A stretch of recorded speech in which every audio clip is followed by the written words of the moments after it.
Hey guys, and welcome to some more Star Citizen. It's the middle of July at time of recording, and I just wanted to talk about some of my deeper expectations for some up-and-coming hangar-ready, flyable, and concept ships, what ships won't be in our hands, what are more likely going to be in our hands within the next few weeks. So, firstly, the Caterpillar. That's almost complete. We've been seeing the interior of that ship. It's being shown off a lot by CIG. They're working on the tractor beam. They're doing all sorts of stuff to finish off that Caterpillar. So the initial hangar-ready version of the ship will most likely just have cargo pods, the modules that we've already seen, but the ship is basically 4 large interchangeable cargo modules and a front module, which apparently has multiple uses, or some crazy uses, but we'll learn more about that at a later point. Changing these modules will basically give the Caterpillar its role. It's huge too, at 100+ meters long, and it has a detachable command module on the side. It's asymmetrical because of that command module,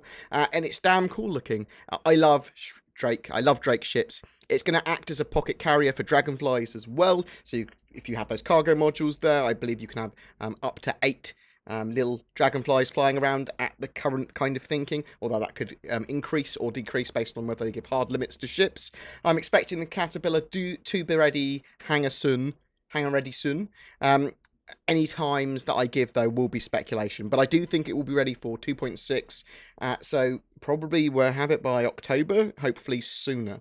Talking about the Dragonflies as well, we've seen it being messed around with in the white box phase, already in the verse, so it's super small, and the concept art they did of it looked like they had got a lot of stuff sorted. So as soon as they get the components ready for it, as soon as they get those small components, because it is a level size smaller than ship components, it is vehicle components, which are smaller. As soon as they're ready, I think that we'll probably see it hangar ready, if not flight ready, probably in 2.6 as well. Again, all of this is speculation, but I think that's quite a possibility. The Herald is Josh Kuhn's solo 3D project, and we've seen a lot of progress on this ship, and they've been showing off recently as well. I think it's very, very near being hangar ready to my layman's eyes. I think that all they need to do really is just polish some bits and make sure everything works, and then it will be in our hangars. It doesn't need to be flight ready for that, it just needs to be hangar ready, and it looks like it pretty much is. Again, I'm thinking for 2.6 that will probably be there. I'm putting a lot of hopes and dreams of ships being ready for 2.6. The Terrapin. Now, so this ship was quite a surprise. We saw in ATV 100.2, as it were, so the second part of the 100 episode celebration, that it was ready for concept sale. So basically it was on a board. We saw like a captured frame of it, of this board, saying that these ships were design briefed, and on that it said Terrapin, concept or sale ready. Basically, the original blurb of the Terrapin is literally a tough nut to crack. The Terrapin is the most heavily armoured of the base price spacecraft on the market. Originally designed for those long-range survey missions in dangerous star systems, the Terrapin's design philosophy involves wrapping the ship in additional layers of armour and reserving a significant amount of engine power to host the largest shield generator in its class. Terrapins are popular among private miners with an equipment mount and a small storage hold that can be converted for valuable materials or minerals. So I expect this ship to be incredibly durable, as it suggests. It will be second or possibly third tier starter ship. I'm not sure how they're going to tier out ships or how they're going to refer to them, CIG peoples, but we'll have to wait and see. I do expect it to be the next concept sale ship after Gamescom. But we'll have to, again, wait and see. That is speculation.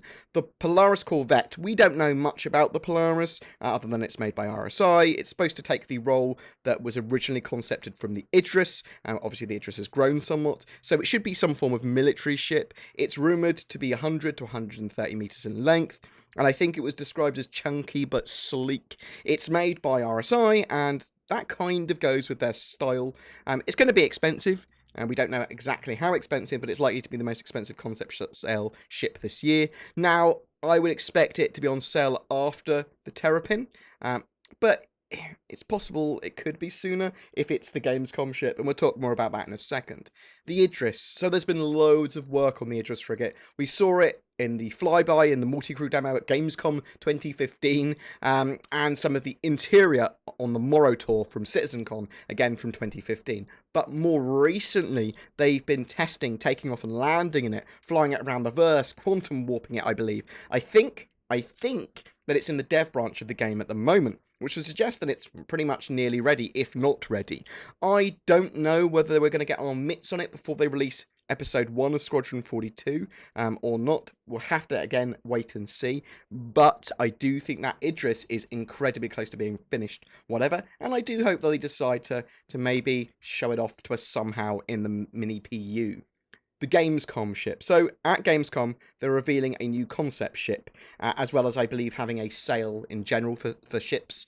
Again, the board in ATV 100.2 shows that this could be many ships. It could be the Hurricane, it could be the Terrapin, it could be the Eclipse, it could be the Origin 600. Many of these people probably wouldn't have heard of, because until that episode of ATV, I hadn't have heard of them. Well, I didn't think they were making them. I'd seen them very briefly on some news transcripts and some possible ships that might come on if they voted on them. And I believe the Reliant was the one they actually voted on, and these ships were put on the back burner. Well, that back burner is certainly on now and producing ships. It could also possibly be the Polaris Corvette. I actually thought it was the Polaris Corvette until I heard that the Gamescom booth was sponsored by Intel or paired with Intel somehow, and I thought that Polaris is too much of an AMD name, although that said, I might be reading far too much into that. It's likely to be something with a bit of exposure, though, ship-wise at Gamescom. But it could be literally none of those that I've seen. It's pretty under wraps at the moment, but please tell me what you think it is in the comments below. Also, if you want to know more about all those ships from the board, a little bit more detail, I do have a video on that talking about each of those ships individually and going over them, but there was a lot of ships shown off that we didn't know about, nor would we know who's allocated to them resource-wise in regards to people power. So they could have loads of people working on them, or they could just have one person like the Herald is with Josh Coons. In the reasonably imminent patch 2.5, we're getting at least 2 flyable ships. We're getting the flyable Reliant Core. It's designated as a second-tier starter ship. For me, this means that in the verse, it will be a natural progression from the other starter ships. So from the Aurora, you'd move on to the Reliant Core, or one of the Reliants. But if you've bought one as your only ship, you're not going to miss out on any early gameplay either. It's one of the things that I think people might miss out on if they are just purchasing quite a mid-range ship. If you're purchasing like a Constellation, you might miss out on some of that early gameplay, that early struggle that you'd have from flying around in Aurora in the verse. It's going to be extremely multi-role, though, that a Reliant Core with cargo, various mounts, and 2 flight modes. It looks really cool in Hangar. It's going to be pretty fun to fly in the verse, I think. I'm very much looking forward to that ship. We're also getting the Argo flight ready as well. So this isn't even going Hangar ready, it's going straight to flight ready, so it'll be Hangar ready as well. This is a utility ship that was originally created to service and maintain larger ships like the Idris, but also to recover pilots who had ejected. It's become much more of a general utility ship now, it seems, though, and it will go on sale with the release of patch 2.5, with, I believe, 2 of its 3 intended modules that you can change out, which will change its major role. And I suspect these modules will probably be something like repair, transport for cargo and personnel, and maybe some sort of combined salvage, recovery, medical module. But we'll have to wait and see. Again, I'm using we'll have to wait and see as kind of a, and now on to the next subject or topic, but that's just the way it is. But that's pretty much all we know about the ships at the moment that are likely to be done soon, or that will be happening soon. We do also know, actually, that the Carrack will go into full production once they finish the Caterpillar, and they're working on the Banu Merchantman. Again, that was on the board, that they've got some form of resources allocated to that. Though I wouldn't expect the Banu Merchantman to be hangar ready, in my humble opinion, until 2017. But it's getting close to Squadron 42's crunch time, and the priorities are obviously going to be on Squadron 42 and ships that are directly related to that. Another quick note or two, actually, the Prowler is waiting on the Tavarin to be fully fleshed out as a race, and then we'll see that. I think that's going to be a boarding ship of some kind. There are also other alien ships like the Volper that could go onto concept sale that I haven't really much of an idea about. I don't think they're going to sell another Vandal ship. I think the Blade was the last one that they said they were going to sell, at least until Squadron 42 Episode 1 was out, so we'll have to wait and see. Loads of these ships that aren't ever going to go on ship sale will be obtainable in the verse. Everything that is going on ship sale will also be obtainable in the verse. There's going to be, you don't need to purchase ships to get a head start or anything like that. You can just purchase the minimal level package for $45 to get into the game, and then you'll be ready to start, and you can get everything in game. Buying ships, if you think they're going to give you a massive head start, they probably won't at all, so you'll be disappointed. If you want to back the game, if you're in love with a ship and you have the disposable income to spend on it, then consider possibly pledging for a ship. As we know more about Gamescom as well, we'll talk more about that when we know more.